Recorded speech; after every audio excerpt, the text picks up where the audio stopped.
Kirsi Lyybeck. Olen kuvataiteilija ja taideterapeutti. Kuvien teko on minulle luonnollinen tapa elää. Visuaalinen maailma on minulle tärkeä.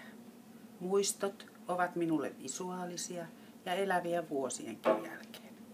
Kuviini liittyy useimmiten tarina.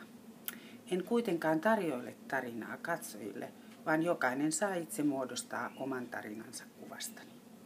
Uskon, että kuvani antavat siihen kiinnostavia kohtia ja mahdollisuuksia.